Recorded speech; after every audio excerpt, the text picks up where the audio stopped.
if someone doesn't have your core values, I want to make it clear that it doesn't make that person bad or wrong. Okay? It doesn't. This is the PMP Industry Insider Podcast.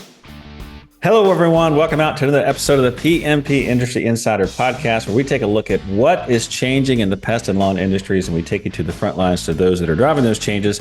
As always, I'm Donnie, Shelton, owner of Triangle Home Services, which has the two wonderful companies, Triangle Pest Control as well as Triangle Lawn Care. And with me, as always, is on a fresh Monday morning, Mr. Dan Gordon. Dan, would you like to say good morning, introduce yourself, introduce our topic, and our sponsors, and our very special guest? Got that? Good morning. It's Dan Gordon from PCO Bookkeepers and M&A Specialists. We do accounting and exit planning services for the pest and lawn care industry. And you may have heard, you obviously have heard, if you've heard this podcast for the past many, many weeks, we've expanded our offerings into peer groups in partnership with industry veteran David Billingsley. And he has already run several of those groups, and we are getting some amazing feedback. To learn more, go back and listen to episode 136 or visit pmpinsider.com/peer groups. Also, we would love for you to consider working with our sponsors or contacting them if you need marketing services. It's Coalmarch by WorkWave. You can visit them at coalmarch.com. And if for your insurance needs, there is PestSure, industry-specific insurance, general liability, workers' comp, auto, et cetera, et cetera. That's pestsure.com. And today, this is going to be a great topic because we've been, at our company, have been implementing this for a while, but have not got to this portion. Not only because we're self-implementing, we're going to talk about the people component of EOS and what you need to know. Now, I need to tell you that Donnie is like a big spoiled kid, right? Because what he does is if he likes to fly, he buys an airplane. If he wants to implement EOS, he brings an EOS person in and puts her on staff. And so we are going to be interviewing his EOS person, but our friend. So we are going to be interviewing Sharon Roebuck, and she's been in the pest control industry. Hang on. I got to stop it there. Decade. Did I mispronounce? No. Sharon has had a life event, and she is no longer Sharon Roebuck. No, I'm Sharon McBride. Yes. Oh, yes. So, wow. Just a quick, so you can continue on. No. I want to hear this. She didn't get divorced, did she? No, she got married. She went the opposite way. Yes. Okay. She went the opposite. There I go being negative. Yes. I see. So that was just a joke, a bad joke. So anyway, So Sharon has joined Donnie at Triangle over a year ago. Actually, I think you're in your second year, right? And has been helping implement the EOS operating system. EOS is one of her favorite tools to fuel growth, consistency, and organization. And she has seen it work for many companies firsthand. If you want to go back to episode 116, she was on the podcast and we did a field report in episode 20. How to lead your business to the next level. And what I would say is that, EOS is, we talk about it all the time. Our firm, we've implemented EOS with, meetings. We run great meetings. Now it's time for the next step. So I can't be more happy to discuss the people topic of EOS. And anyway, I will keep quiet, but welcome, Sharon. Thank you. Well, first and foremost, this introduction is way humble, and it in no way reflects how talented Sharon is. And I just want to take a moment to say how grateful I am to have her on staff. She has done a lot more than EOS. She's made a huge impact at Triangle, and her background is way more than this, which I'm surprised I didn't make it to her bio, but she has a ton of experience. Since you wrote her bio. It's a little light, but a little humble, but there's a lot more behind the curtain than what was said. And I think we're going to have a great episode with this. And so, Sharon, thank you for joining us. And Dan, I don't know where that spoiled thing came from, but that's okay. We'll just roll with it this morning. I'll just let it go. And just a minor correction. You said PMPinsider.com. It's PMPindustryinsider.com Oh, for I'm our sorry. listeners. So now that I'm done beating up on Dan, let's get into this. Let's make it useful for our. So Donnie's like the mop-up operation after I do my thing each time. So, So, Sharon, we are going to cover what I consider to be one of the most important parts of EOS, also one of the most difficult parts of EOS. And I will start this segment with a quick story. I may have shared it on a podcast before. And if I have, you can email me and tell me that I'm acting like grandpa, and it's perfectly fine. But years ago, I gave a presentation at NPMA, and it was on profit, actually. It was on like, how do you make profit and what do you need to do? And then getting efficiencies in your business and stuff like that. And I spent a ton of time on the presentation. I think it's like one of my first ones that I did at Pest World. And so, I mean, I spent months preparing. And so it was tight. I mean, it was good. I had a lot of good references and stuff like that. I get done with the presentation and there's like a line of folks to talk to me afterwards. And this one guy comes up to me and he's going on and on and on and on and on about his office manager. She does this, she does this, she does this, she does this, and doesn't do that. And she's constantly working against me. But I'm like, dude, just what are you going to do? Get rid of her. And he's like, well, I can't do that. And I'm like, well, I can't help you. There's nothing that I just said. If you can't affect any change with her, then everything we just talked about and all your problems are not going to go away. So that was a case where the wrong person in the wrong seat was absolutely stifling business growth. And if there's one thing that I'm very aware of is that a lot of owners are loyal almost to a fault. And this is a very difficult part of EOS. And if you're truly committed, it will absolutely change your business. But don't think that it's all rosy sunshine and, rainbow ponies. It is not that way at all. It's in fact, it's quite the disciplined effort, but it's well worth it in the end. So, Miss Sharon, let's talk a little bit about getting the right person, big picture, and really this whole people component. And maybe the place to start is just kind of go through big picture what exactly the people component is in Traction and what its goal is. Does that make sense? Sure. So the people component, well, good morning. Good morning, Dan and Donnie. And Donnie, I am also extremely happy to be working at Triangle and working with you. It's been really great to learn from you and to be able to work alongside you. So just let me add that shameless plug there. And I don't know about spoiled. I would say that what you did was pretty smart. Just, bringing in somebody, EOS implementers, you kind of got a twofer. So I think that's a good. By the way, if you have a friend or a sister or something who's doing the same thing, I'd love to interview. You got a BOGO if I would get one. But anyways, everyone, if you're familiar with EOS, you know that EOS runs on 6 key components, and the people component is one of the most important ones. I think most EOS implementers will argue that they're all equally important, but we all know that without people, we can't run our companies. So the people component is very important. The best thing about EOS, in my opinion, is it's very, very simple. The book doesn't go into like a lot of overly detailed fluffiness on all of the components. It's just pretty straightforward. The interesting thing that I've learned over the course of my life is simple does not always equal easy. So there's that conundrum as well. But the people component is a lot of what Donnie's already mentioned this morning: right person, right seat, finding someone that fits your core values. They have the desire and drive to do the job correctly, which is what we've referred to as GWC, which stands for get it, want it, have the capacity to do it.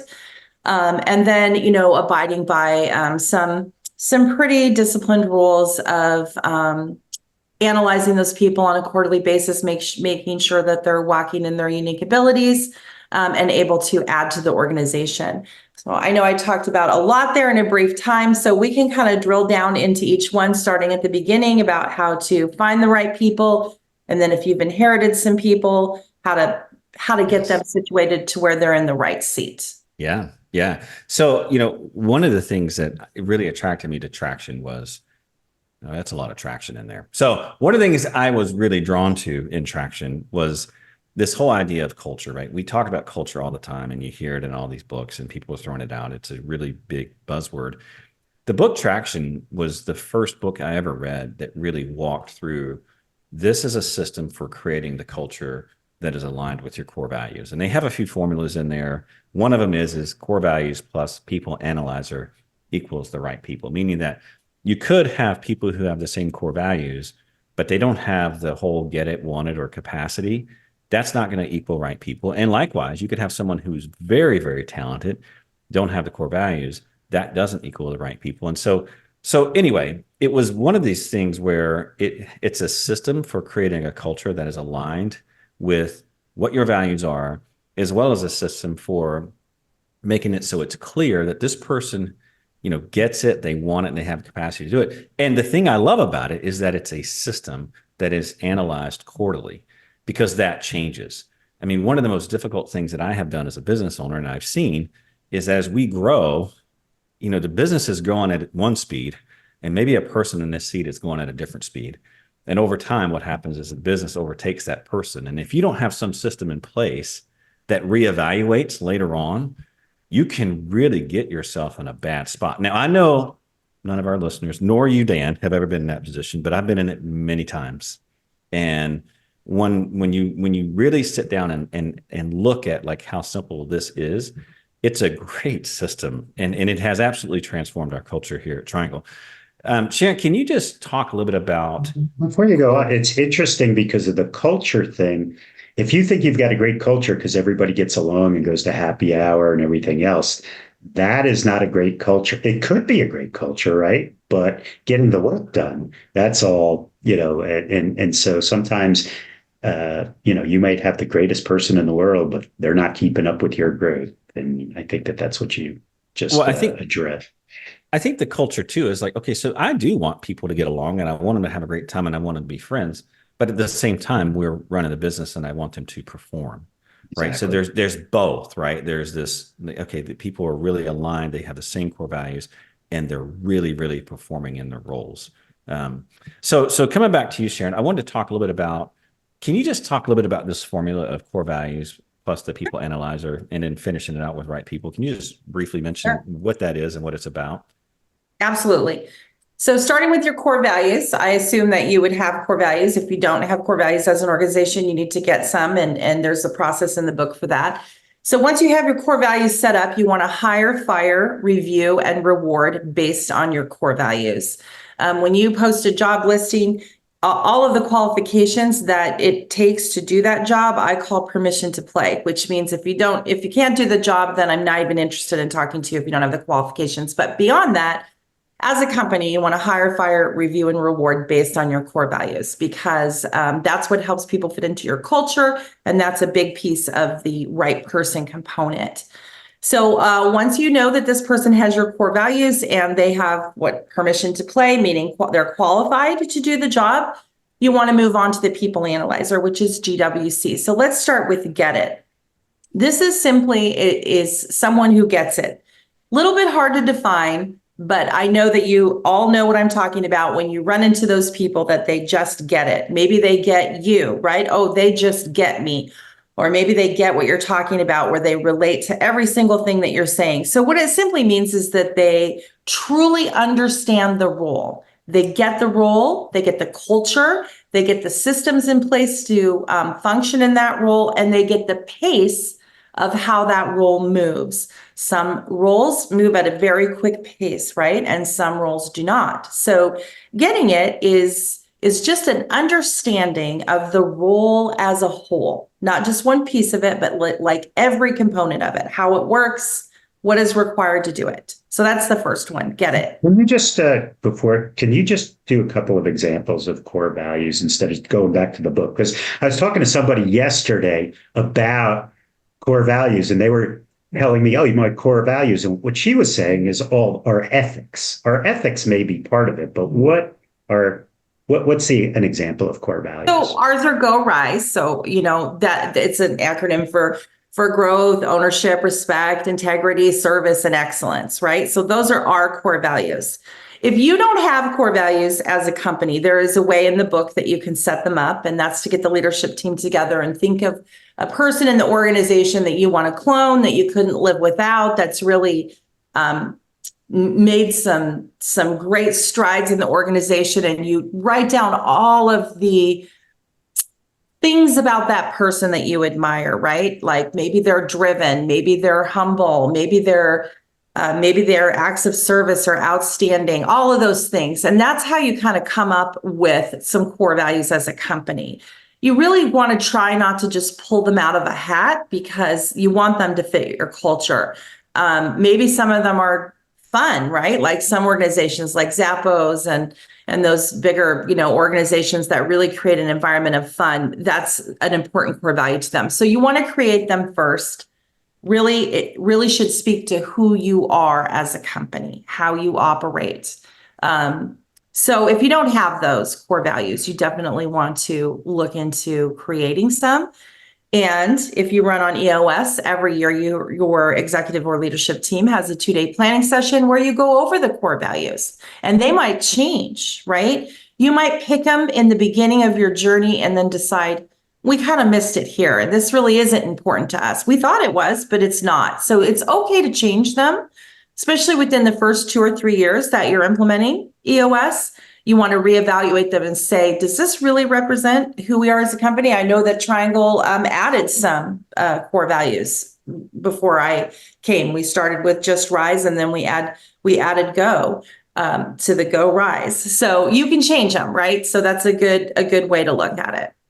Can I just add something real quick? Mm-hmm. Yeah. And one thing I want to add to that is, for me, I love how different. I mean, we have technicians, we have people who work in the office, we have managers, we have so many different people, right? And I love the diversity that we have at Triangle. And I think any company, you really need to have a very diverse workforce. Now, this is not some like, make sure you understand what I'm saying. When I say diversity, I'm talking about like different backgrounds, different experiences, different everything, right? Because I think it adds. But I will say this, really, when you're thinking about core values, that to me is the key that connects us all. And that's not the piece that I'm willing to bend on. That I don't want diversity in that regard, meaning that you can have tons and tons of values, but if you don't have our core values, you don't belong.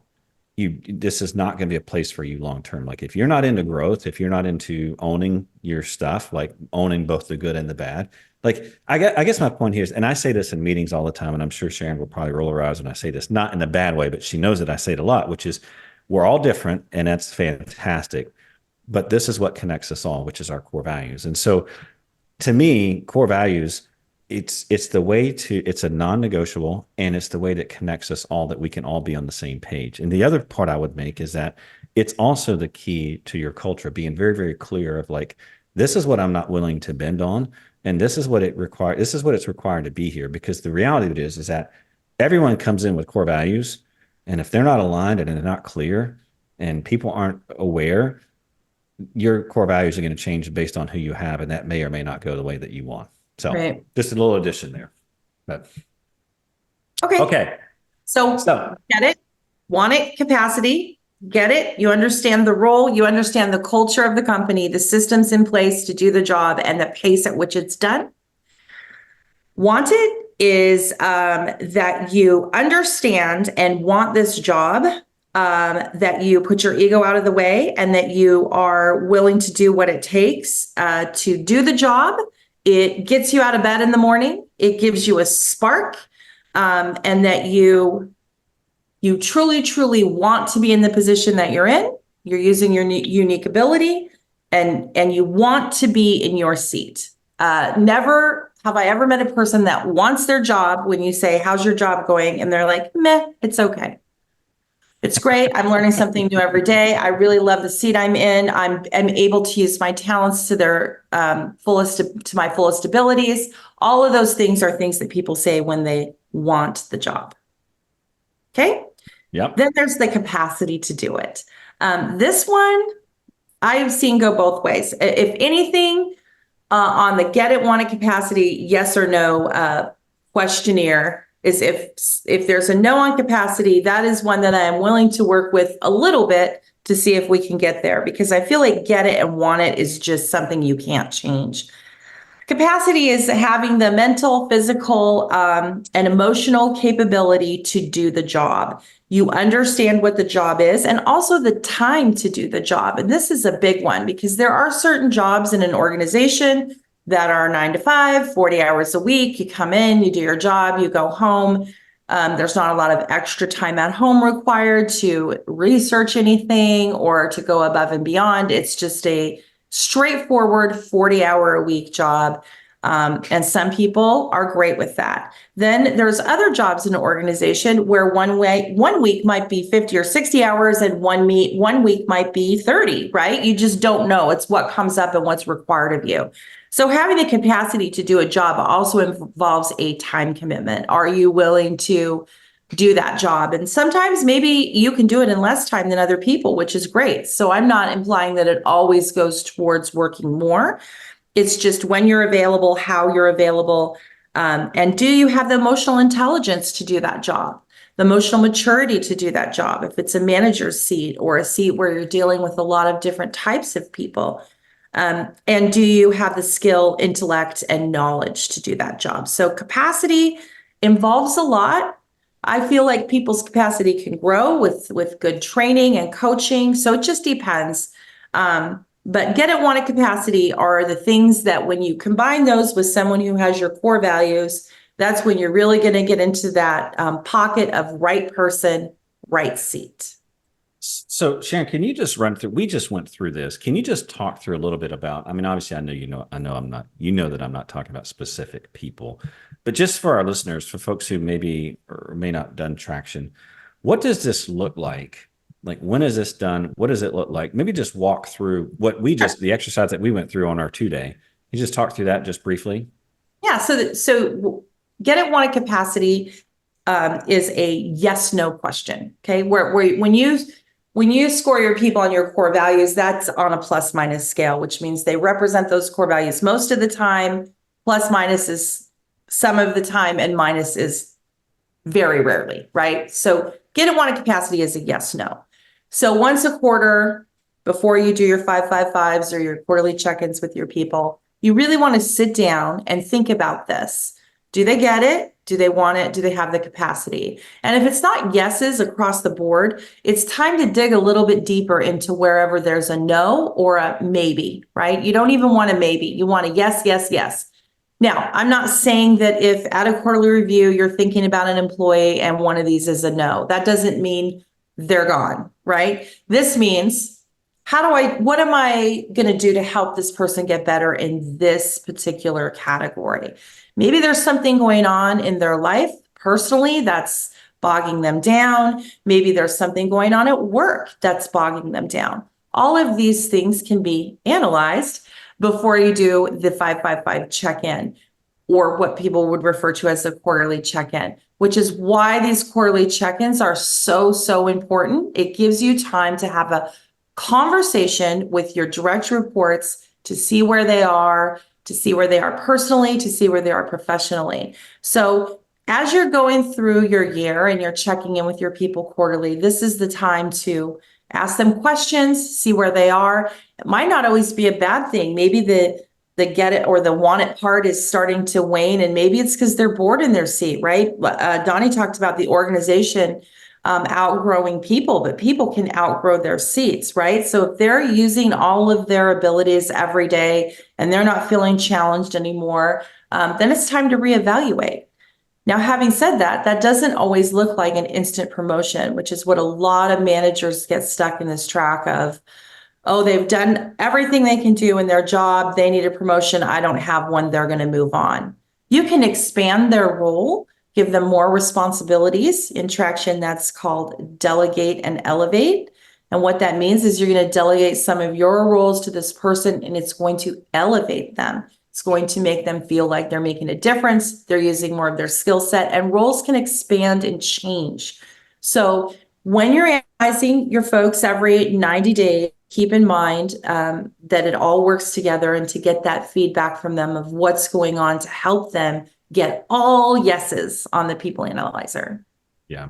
And the one thing I would add to what you said there, Sharon, is, and for our listeners, just to get a real clear picture of what this looks like, we literally put up people in a spreadsheet and across the columns get it one at capacity, and it's yes or no. And I put it so that each person who was in this meeting, like we put our own, and you review that. And at the end of the day, if someone is, let's just say they have a no for whatever reason, Sharon brought up some really good points. The real question is why? Is it that they're outgrowing the role? Is it the role's outgrowing them? Is there something personally going on? But ultimately, it's going to come down to a decision. If someone has a no, there's something going on with capacity, whatever. In traction, they talk about coaching up or coaching out, meaning that we have to get them there. You can't sit there and just look at it, which is one of the beauty of the system that I love. Is number one, you're evaluating it quarterly, but number two, there needs to be some sort of follow up from that. I mean, I'm sure Dan has never done this, and nor have any of our listeners. But you've got someone in a role, and they're not really performing, and you don't really do anything about it. You know what I mean? You just kind of let it go. No, and you kind they're nice people, and you don't want to. You kind of hope it fixes itself. Yeah. Right? Somehow magically it's just going to go away. Well, This coach up versus coach out, first and foremost, it puts it front and center. Like, this needs to change. Something here needs to change. And so it makes it clear for you. It makes it clear for the person. And ultimately, it's better for the business, because now the business is not going to struggle because someone doesn't have the capacity, or someone's not really into it, or maybe the role needs to change. And so it's a system that keeps things moving for the business. And I think it's really important, this whole idea of coach up versus coaching out. You have to take some sort of action at the end of this. Having a no is not okay, right? So Sharon, just obviously your direct reports, you would do the yes, no, or maybe. And but yes, no only. Or you don't do the yes. We don't do maybe. That's for the core values. It's plus minus. Like some of the time, except that core value, some of the time. Okay. But do you allow the person to do a yes, no? Like, so their leader or their boss, or they do the yes or no, but do you then ask the particular person, hey, what do you think? Are you a yes, no, or you don't even? Well, if they're a no, I do go over that with them in their check-in, hey, you're doing great on Get It Wanted capacity. I really appreciate. I'll give specific examples.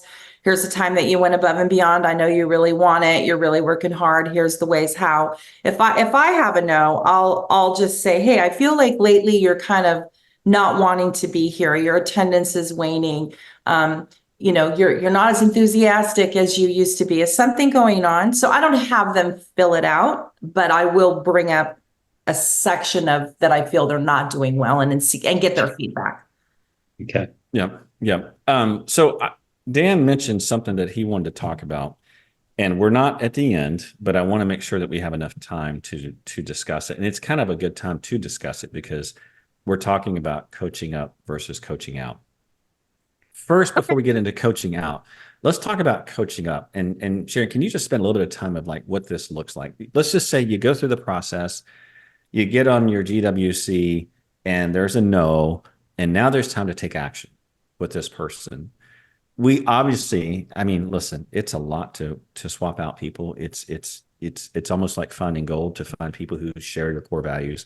Let's assume this person's in that role. Let's assume they have the core values. And this is someone that we feel like they're worth investing. Everyone's worth investing in, but they're worth investing. We want to coach them up. Can we just talk a little bit about what that is? And then I want to get to this concept of 36 hours of pain, because that's what Dan wanted to talk about. So let's start there first. Okay. Well, coaching up is probably a whole podcast by itself, but I'll try to be really brief. So it starts with relationship, right? That's where it starts. If you don't have a relationship with your direct reports, you're not going to be able to coach them anywhere, right? Because they're not going to trust you. They're not going to listen to you. So these 5-5-5 check-ins and getting to know people personally, so you can challenge directly, which is a line from Radical Candor, which is a great book by Kim Scott. It teaches you how to build these relationships with people so that they trust you, so that when you sit across the table from them having coffee, doing a check-in, and you say, hey, I feel like something's going on in this certain area. Is everything okay? And then they can share with you, no, it's not. I'm going through a divorce, or My husband was diagnosed with an illness or something that you would never dream of, right? So those are one-off situations where you can maybe say, okay, let's make some adjustments and let's get you through this tough time because you don't want to lose those people. Or maybe it's just, hey, I'm discouraged. I feel like I'm spinning my wheels. I've been working to fix all of these things, and it just seems to can't reach my goal. As hard as I try, I'm not getting my numbers. What do you think's going on? That's an opportunity for you as a leader to step in and say, well, let's really dig deep here and see, because maybe they have a people problem on their team that they can't recognize. Because ultimately, your team is a direct reflection of you. So you have to sit back and ask yourself, what part of this is my responsibility and what part of this is their team's responsibility? So you just kind of dig down and help them find the root. I find that if you find the root cause of what is going on and fix it at that level, you'll stop having to put Band-Aids on everything, right? Because it's like, oh, this isn't working. Let's slap a Band-Aid on it. Let's find out what's really going on and then help them as their leader be the best leader they can be to bring their people up to the next level. Sometimes that looks like a new 30, 60, 90-day plan, right? Of, hey, we're going to focus on this one thing for the next 30 days. And then you check in with them and help them, give them some practical tools to get their sales numbers up, give them a book to read. Maybe it's a webinar, anything that you can do to encourage them to renew their excitement for their position or expand their skill set is the best way to coach someone up that wants to be, right? Yeah. Then there's those people who don't want to be coached up, and you'll recognize those people right away. They're full of excuses, of reasons why they can't do it. And that's when you just hit a brick wall, right? And you have to say, well, then if you don't want to take any of the solutions that I'm offering, then maybe it's time for you to move on. Yeah. Yeah. And that brings me to the second point, which is, listen, if you're listening to this podcast and you're thinking, man, this people component sounds great and growing is awesome. This is exactly what I want to do. This is so aligned with where I'm going to go. Let me just throw a little cold water on your enthusiasm. Going through this process and doing it right at times can be brutal. Like, you have to be careful what you wish for, because the fact of the matter is that if you want to grow, you've got to understand that not everyone wants to grow and not everyone's going to be able to keep up. And not everyone can stay in the same seat forever. So what does that mean? That means that you like someone and you just keep them around because you like them. That's destructive. And you're doing a disservice to your company. And to them. And to them. That's you don't exactly like right. them. You're keeping them. If you're keeping them around because you like them, you do not like them. You are holding them back in their career. If you really liked, you would have the hard conversation that said, you're not going to grow here. You're never going to be a manager here. I like you enough to tell you, let's find you a spot where you can excel. You brought me to a really good point that I forgot to mention earlier about core values. This is my favorite thing about core values. That would be coaching out, right? That would be coaching out. Core values are what they are. And listen, if someone doesn't have your core values, I want to make it clear that it doesn't make that person bad or wrong. Okay. It doesn't. They just don't have the same core values as you, and that's okay. And they usually weed themselves out because it's uncomfortable to be in a culture that does not match your core values. It's uncomfortable. It doesn't feel right. But I do want to make the point that that doesn't make them a bad person or that they're wrong and you're right. It just is what it is. Yep. Yep. And you just got to deal with it. I think the main point here is that when we talk about this idea, the fact of the matter is that people really excel when they add value, and people must add value to the business. They feel better. The business will better. I mean, just everything is much, much better. But the fact of the matter is that to the degree that people in the right seats, everyone is going to be happier, especially that person. And it's up to you as a leader to make those hard calls. Everyone wants to be a manager until it's time to do what managers do. Everyone wants to be a leader until it's time to do what leaders do. And so this whole idea of 36 hours of pain is when you have a real conversation with yourself and with this person, and you have to make a change. When you have the wrong person in the wrong seat, you need to make a change in your organization.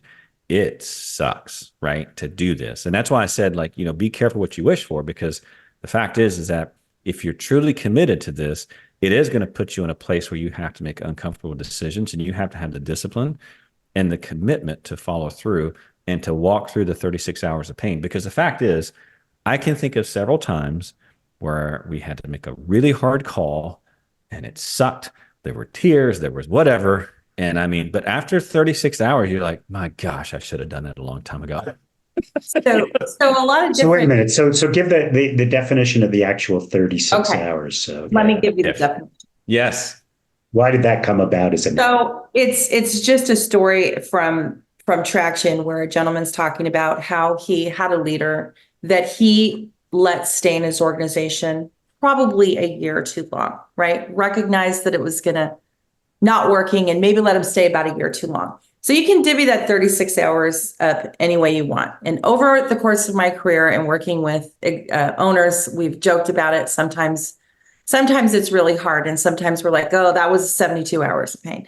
And sometimes we're like, oh, that was 8 hours of pain, right? So Year and the a half of 36 pain. hours of pain is just an example. And it's usually split into 3 sections. So like there's the 12 hours leading up to the point where you've made your decision. You know, this is not the right person for this seat. You know, they don't get it, want it, or have the capacity. Maybe they don't share your core values, whatever the reason is. This 12 hours leading up to that decision, right? And then there's the 12 hours when the decision is made with that person, for that person, and then 12 hours after. You can divvy that up any way you want. Sometimes the 36 hours is all after. Sometimes it's all leading up. Sometimes it's not even 36 hours.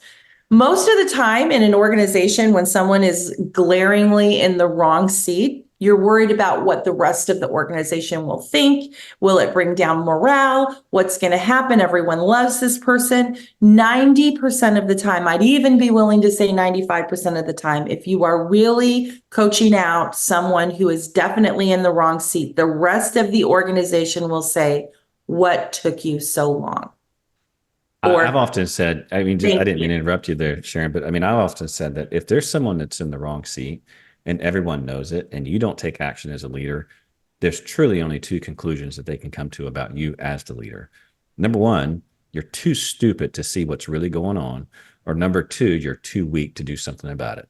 That's the God honest truth. Well, maybe you have some compassion, but I mean, it's the maybe if truth, right? I mean, but here's the thing, right? So what happens? You know, you say, okay, well, I'm going to coach this guy or this gal out, right?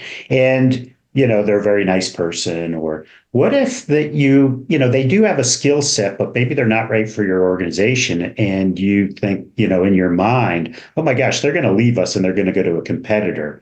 And take up where they left off here. And I've often thought about, well, if they couldn't do it here, what makes me think that they're going to do it there? But have you thought about that? What? Because a lot of people do think about that.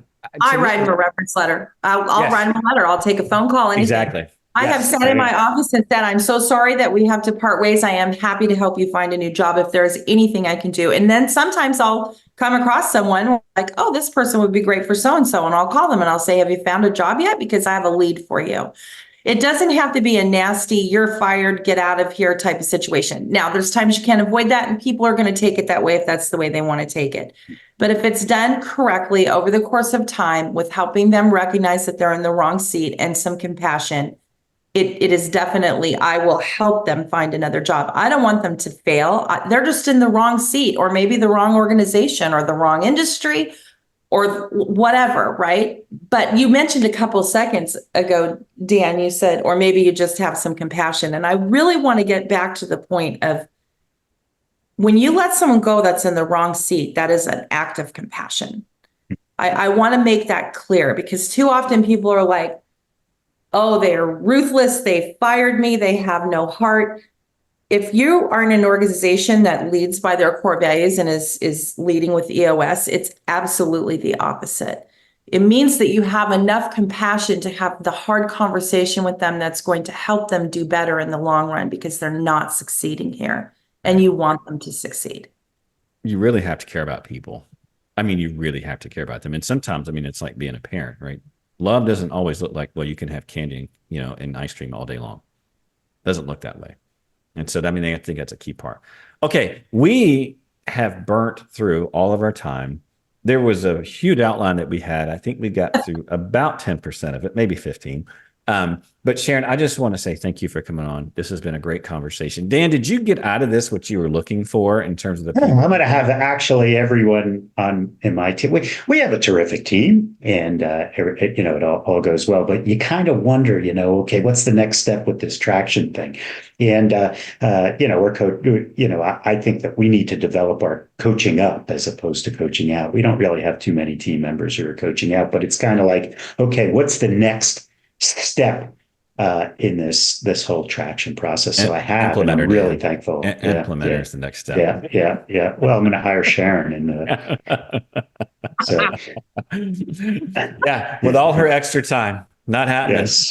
All right. So, Well, getting back to that, Sharon, again, thank you for joining us. It's been fantastic. And again, always fun working with Sharon. And I will tell you, for folks that are listening, everything she said is the real deal. It's not shown up just for the podcast. It is absolutely the real deal. And if you've not implemented EOS, I would highly recommend, or if you've not read it, I would highly recommend that you read the book. I would highly recommend that you do a lot of research. It's absolutely transformed our business. I've seen it transform other businesses. In fact, I was talking to a guy in one of my groups, and his job is he goes around and buys companies and flips them and those types of things. And he said to me, he goes, we don't even present an LOI unless the company's running on EOS. So it is a very common thing. It's not just to our industry. I think it's a very simple and a very effective way to run your business. So if you've not done that, highly recommend you do it. If you are doing it, hopefully this podcast was helpful. And with that, we're going to sign off. Just a reminder that all the resources and topics that we talked about today are on the podcast website, pmpindustryinsider.com. Just take a look under show notes. And we always appreciate any ratings and reviews unless they're complaints. And if you have those, we ask that you direct those at Dan. And with that, we're out. We'll talk to you soon. See you next time. All right. Thank you.